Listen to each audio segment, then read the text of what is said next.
Welcome to Daily Ad Brief. I'm Christina Daves, your host of More to Media, and today we are headed to Blacksburg, Virginia, to Virginia Tech to chat with France Belanger of the Virginia Tech Pamplin School of Business because they have an exciting new initiative. Welcome, France. Thank you.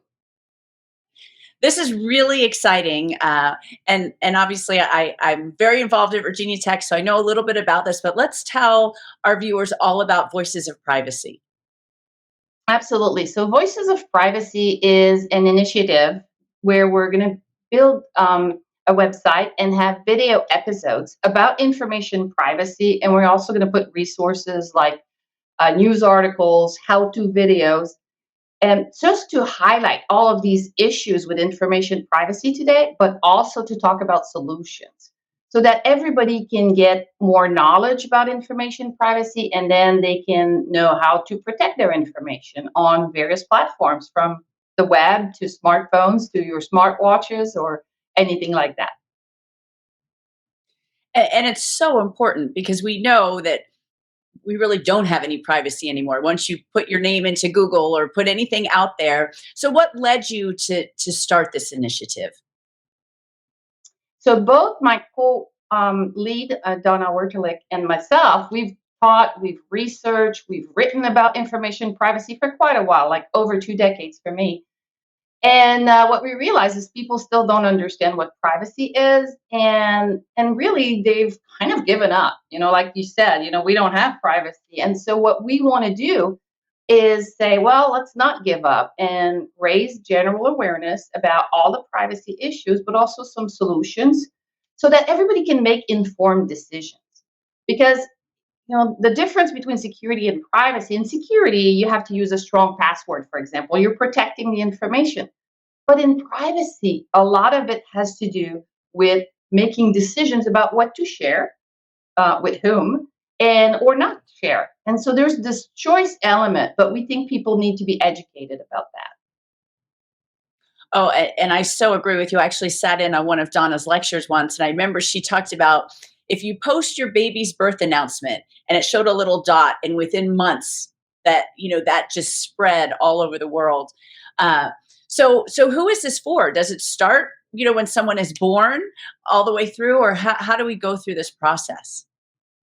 Absolutely. So it is for everyone. We don't expect really the young, really young children to understand these. And there's been studies that they start to maybe understand privacy around 14 years old, but the reality is most people don't. So it's about everyone. Now we're going to have targeted episodes for like children, older adults, people who are disadvantaged who may not have the chance to learn about privacy.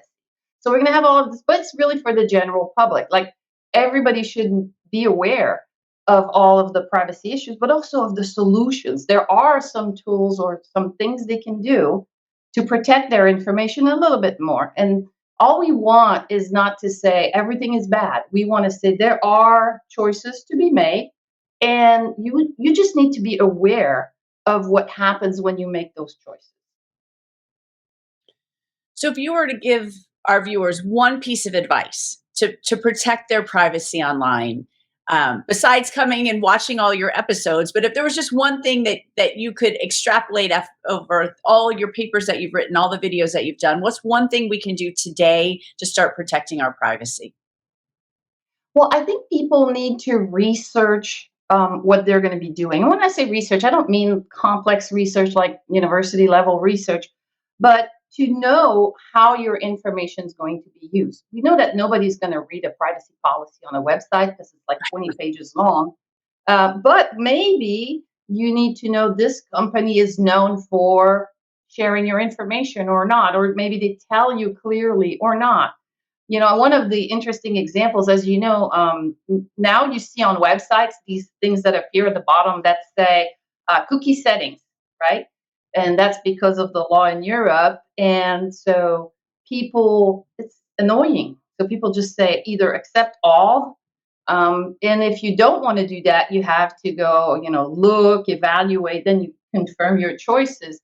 It's an effort, but people need to understand what that means when all of those cookies are being tracked. So I say just make sure you know who you're dealing with, what they do with your information, and then make the decision.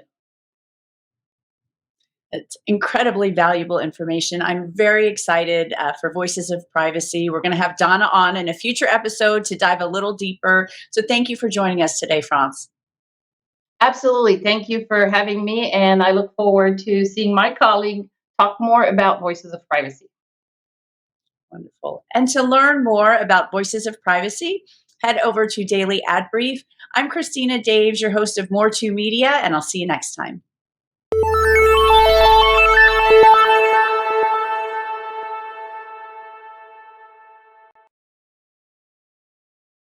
Simplify presents Addressable CTV, combining the power of TV with the targeting and attribution of digital. Simplify's Addressable CTV delivers massive reach with the ability to scale without sacrificing precision. TV buyers can generate incremental reach with household-level targeting, frequency controls, reporting, and insights. To learn more about Simplify's Addressable CTV and what it can do for your clients, visit simply.fi.